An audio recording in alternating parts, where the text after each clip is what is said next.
Selamat pagi, selamat siang, selamat sore, dan selamat malam.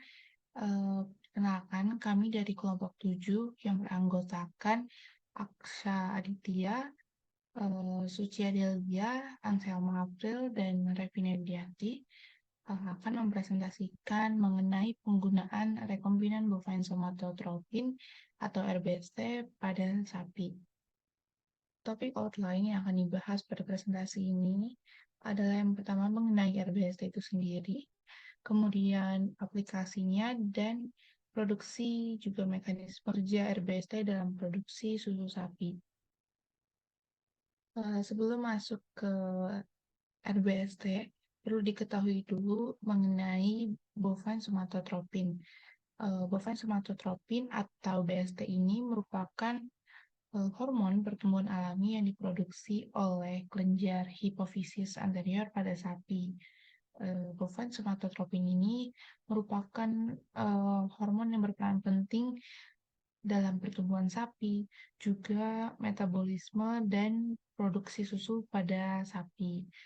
Nah, BST ini juga dia dapat merangsang pertumbuhan sel-sel tubuh, meningkatkan sintesis protein, juga mempromosikan produksi susu. Nah, kalau tadi itu bovine somatotropin, kalau rekombinan bovine somatotropin ini merupakan hormon turunan sintetis dengan teknologi DNA rekombinan atau teknologi rekayasa genetika yang dikembangkan untuk meningkatkan efisiensi produksi susu pada sapi perah dengan cara melindungi sel payudara sapi perah yang sedang menyusui. Gen yang mengkodekan bovine somatotropin dari sapi ini dimasukkan ke dalam bakteri atau sel-sel mamalia lainnya, misalnya E. coli, dalam menghasilkan rekombinan BST ini. Rekombinan bovine somatotropin punya sifat juga fungsi yang serupa dengan hormon BST yang alami ini. Ketika diberikan kepada sapi, baik secara alami ataupun dengan menggunakan RBST, hormon tersebut akan merangsang produksi insulin like growth factor 1 atau IGF-1, IGF-1 di hati juga di jaringan lainnya. Sebagai respons terhadap stimulasi rekombinan BST, IGF-1 ini mempengaruhi pertumbuhan juga metabolisme termasuk produksi susu pada sapi. Jadi pada intinya penggunaan rekombinan BST ini atau RBST ini bertujuan untuk meningkatkan efisiensi produksi susu. Sapi yang diberikan rekombinan bovine somatotropin ini dia cenderung menghasilkan lebih banyak susu daripada pada sapi yang tidak diberikan rekombinan. Baik, selanjutnya saya akan menjelaskan tentang efek penggunaan RBST pada sapi perah. Yang pertama yaitu ada efek pada peningkatan produksi susu. Seperti pada slide, terdapat grafik yang menunjukkan hasil produksi susu harian dari kelompok sapi dalam 3 jenis perlakuan selama seluruh periode perlakuan, yakni 17 siklus suntikan, yang terdiri dari yang berwarna biru yaitu ZSO-RBST, penggunaan zinc sesame oil base RBST pada sapi. Dan yang berwarna merah itu ada VEL-RBST, penggunaan vitamin E lecithin base RBST pada sapi.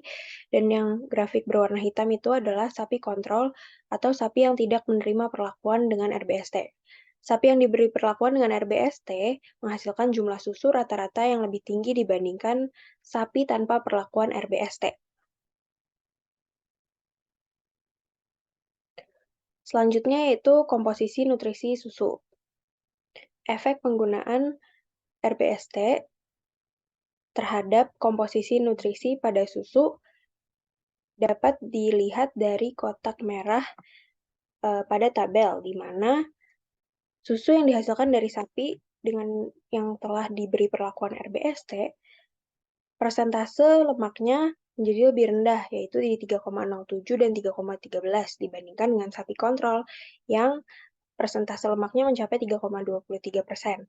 Begitu juga dengan komposisi proteinnya, di mana sapi kontrol itu hanya 3%, sedangkan untuk sapi-sapi yang diberi RBST, persentase proteinnya menjadi 3,10% dan 3,09%.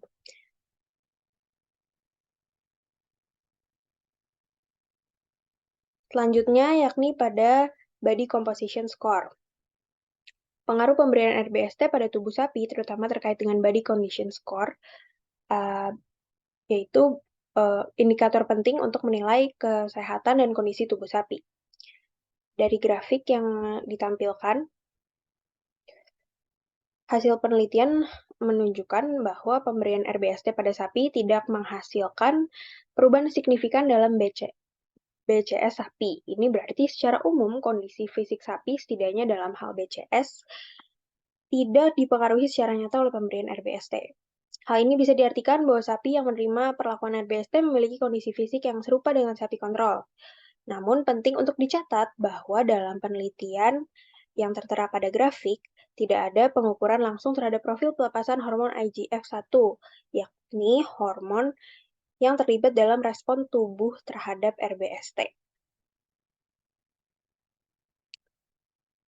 Selanjutnya ada kontribusi terhadap efisiensi peternakan, di mana dari tabel yang ditampilkan tersebut diperhitungkan terkait waste outputs dan research inputs-nya, yang mana dapat disimpulkan bahwa penggunaan somatotropin rekombinan bovin atau RBST pada sapi perah dapat meningkatkan efisiensi produksi susu dengan mengurangi kebutuhan energi dan protein untuk pemeliharaan sapi per unit susu yang dihasilkan. Hal ini juga mengurangi total kebutuhan pakan dan lahan pertanian yang digunakan sehingga mampu meningkatkan profit bagi para peternak.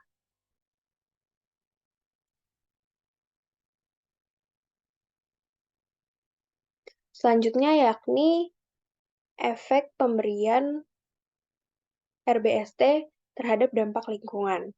Dari tabel yang tertera pada slide, ditunjukkan dari resource use seperti penggunaan listrik, water, penggunaan air, herbisida, insektisida, dan hasil karbon emisi dari misalnya pemeliharaan sapi yang menggunakan RBST dibandingkan dengan produksi susu konvensional itu terbukti bahwa RBST ini dapat mengurangi produksi limbah kotoran, emisi gas rumah kaca, dan erosi tanah, di mana hasilnya ini sangat berdampak positif pada lingkungan, seperti mengurangi kebutuhan akan jumlah sapi, pakan, energi fosil, dan lahan peternakan. Sehingga dapat disimpulkan bahwa penggunaan RBST ini memberikan dampak manfaat positif dengan dalam jangka panjang, yaitu berperan penting dalam mengurangi pemanasan global. Produksi dan mekanisme kerja RBST dalam produksi susu sapi. Yang pertama, produksi RBST.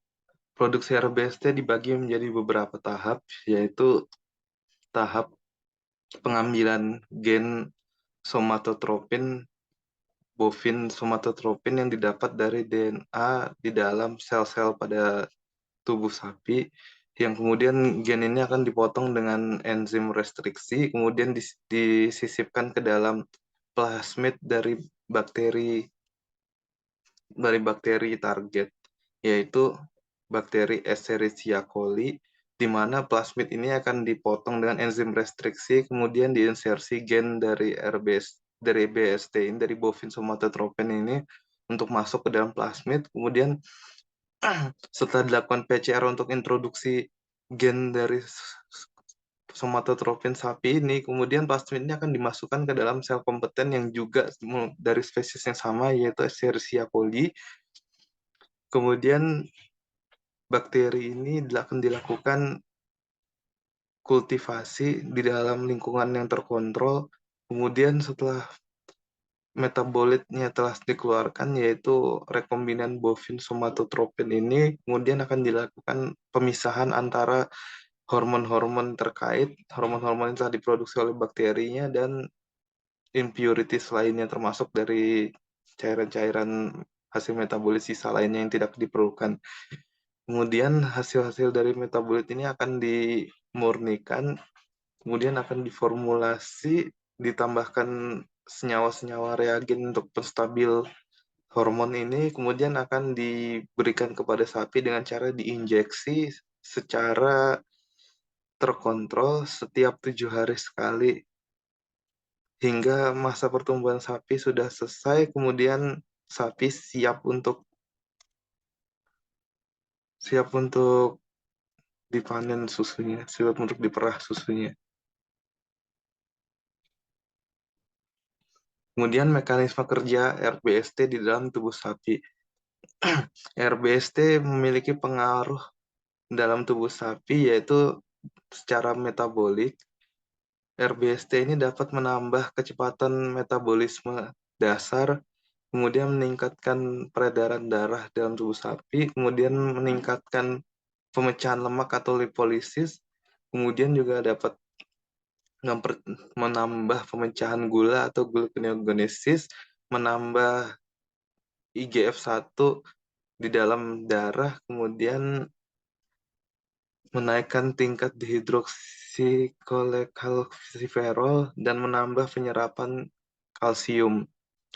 Kemudian untuk kelenjar susu sapi, IGF-1 ini dapat berekspresi sehingga pekerjaan dari MAC atau mammary epithelial cell akan terus bertambah dan akan hidup lebih lama.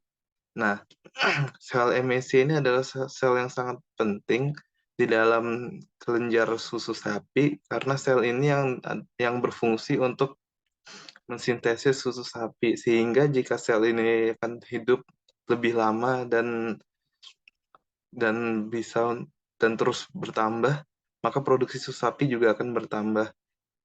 Untuk lebih jelas tentang prosesnya ada di gambar di depan, yaitu RBST yang masuk akan dipecah menjadi beberapa senyawa, yang kemudian senyawa ini dapat mensintesis penambahan sel dalam hati lebih tepatnya.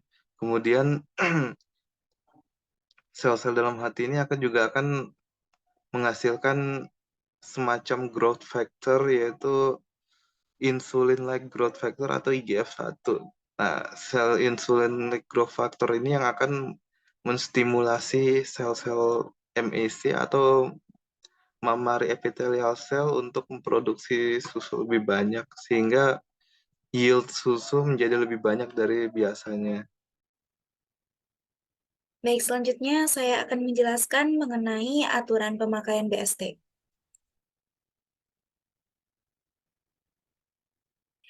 Di mana dalam peraturan pemakaian BST ini terdapat 3 peraturan. Yang pertama yaitu ada menentukan apakah produk tersebut aman, murni, kuat, dan juga efektif.